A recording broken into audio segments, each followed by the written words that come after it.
Hey, Cesc and Jules here, Coffee and Talk, and we're going to discuss how to bring extra revenue to your club. Today we're having coffee at the Padel Club. Yeah, with a little bit of gossip. I like it. Jules, man, you run a couple different clubs. Yes. Let's see the tactics of sponsorships and what are they doing, and what is other clubs doing to generate some more revenue, whether through sponsorships or subletting, spaces out.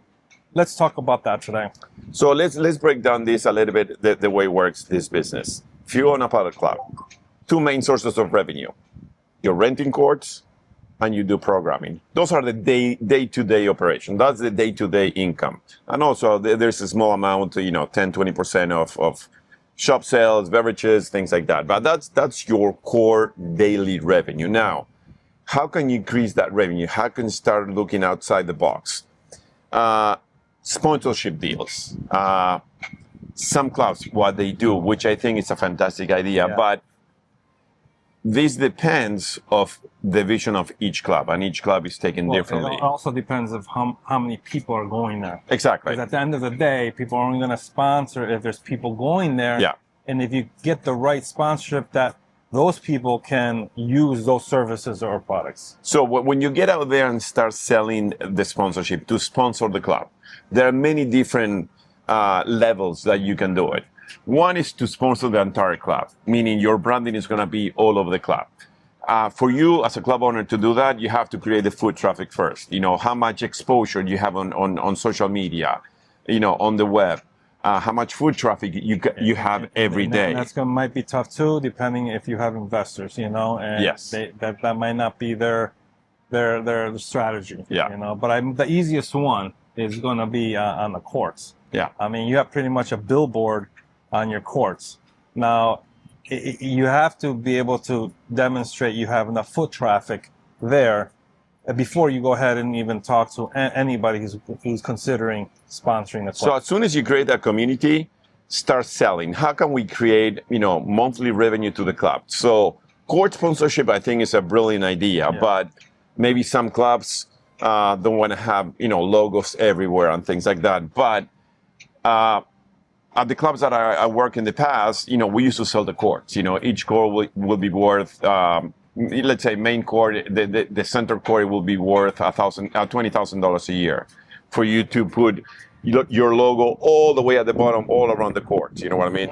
Now, this is very important of approaching the right type of sponsor, right? Because, whoever's going there to play is going to be affluent, but they need to be able to connect with the community. And you can't be going and trying to talk to people get sponsors. That's not going to benefit them. Yeah. So that's really key and important. Local companies, local brands are the first number one target for you. You go to the local brands, especially if you're in a big city or medium-sized city. Target those local brands. Restaurants. See if they want to sponsor your club. And the way this sponsor could work is this. A monetary, charge, let's say you charge them, $20,000 a year. Once a year, they pay $20,000 or in-kind services. So let's say for you, let's say $10,000 worth of, cash, and the other $10,000 worth of services. Let's say you target a restaurant. Or products or something, like if you have a tournament, they can bring in the food. Exactly. Things like that. So let's say, by them, so let's say, $10,000 worth of, let's say it's a restaurant or a catering company. So for them to, every time you do an event, now you don't have to pay for the catering. Right.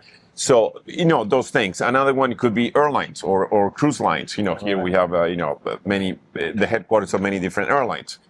Reach out to them. Every single company, they have a budget for marketing. And the bigger the company, the bigger the budget.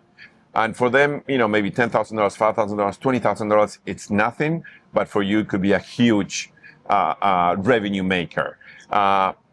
In exchange, and I've seen it before, airlines, they give you an in-kind, let's say they give you 20, 30 round-trip tickets from Miami to anywhere, or from your city to anywhere, and the others in cash advances. There are many ways that you can create that revenue, but it's beneficial in any way that you can. But now you have to have either the marketing department or the marketing person or the director of Padel reaching out to these companies and pitching the idea and show them with a business deck. I mean, what is your exposure? What's important is that it benefits both parties, Yes. right? So you want to make sure, okay, that's great, they're paying you, but you got to make sure they benefit from it. Yeah. And especially if it's a smaller company, because you want something long term. Other areas is subleasing.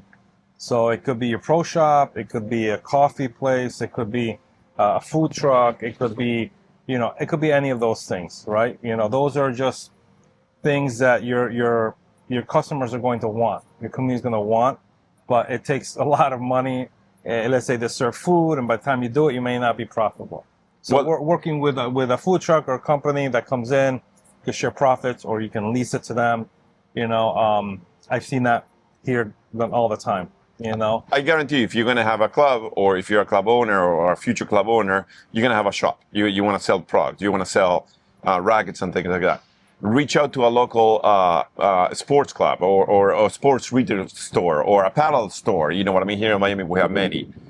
Tell them to put their rackets on consignment on your club, and you should take up 10, 15, 20%, every time you sell a racket. It's a great idea. Yeah, because the problem is that when you need to buy inventory, you're talking about $20,000, $30,000, $40,000 worth of inventory for you just to fill out the wall with rackets and shoes, and it's just sitting there. Yeah, and it will be just sitting there. People don't really buy, rackets through the clubs. Sometimes they do, but not a lot. And that's a great way for you to get revenue into the club with a minimal effort. You got someone, and not to lock up some capital that you can use it for something else. And it's also great for the paddle store or the racket shop, because now they have two different locations where they're showing their products. Yeah, they're making a little bit less, but they have now more eyes coming through them. If they're smart, the prices are competitive. And even if they don't buy it there, they're going to look up online, and they're going to be one of the top 5 that's going to be there anyways. Yeah. You know what I'm saying? So they get exposure as well. So that's definitely another great area. I mean, there's tons and tons of different things that you could do. I think you just got to look at your community and see what they're looking for. Some communities are beer people. You can have a brewery there. Some people, you can get a physical therapist there. The trick is that you want to make sure you're approaching people that your community wants, and it's beneficial for both sides. So it can be long-term. You're not just wasting time. Some idea that I've been having for quite a few years that I haven't been able to test it out yet or not. Let's hear it. Which is great. I think you've been holding out on me. We make so much revenue on demo rackets, right? So let's say, just to give an example, you charge $10 for a demo racket. Depending on how many, there are days. I mean, I'm telling you that you can make between $10,000 to $20,000 worth of revenue just in demo rackets. Yeah. You can have your own branded demo rackets with the logo of the club and all that. It looks very, very funny, very nice, and all. It looks very nice. Professional. How about if you put in that racket into, let's say, 100, 200, 400 people a week in their hands with the logo of a specific company, right? That's a good one. Exactly. They're playing with that racket with the name of their company that they're sponsoring the club. It's a real good one. And they have it right with you, and they have on the side, they have the name of the company. Buddy, I know you didn't think of this on your own, man. I swear. Where did you get this I'm from, serious. I was thinking because we do. If you did, that's a great idea, man. Yeah. And, guys, you should use that. And then you can sell that idea, and you put in the brand of your company in the hands of these people every single day. They're playing paddle, and they're looking at it every single, right in their faces. I mean, look, friend, you're a genius. I'm not a genius. Good, man. They don't happen that often. Maybe a couple of times a year. It's like 1 or 2 a year. It's when the moon crosses, the sun. Yeah, it's like every time there's an eclipse, I get that brilliant idea. But we have to try it out. Honestly, I think it will be great to sell that idea if you can put the product brand in the hands of a customer, 300-400 a week or a day. I mean, it's a great idea. Just ultra. We have 500 people coming through the gates every single day. I mean, imagine just giving. If you're giving out towels, same thing.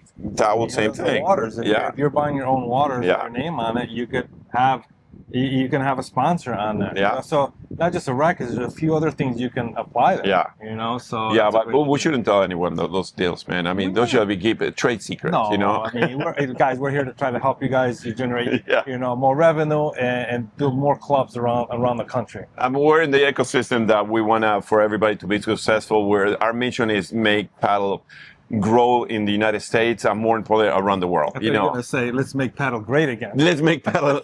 Let's keep making paddle great always. Guys, thanks for joining us. We'll see you at the next Coffee Talk.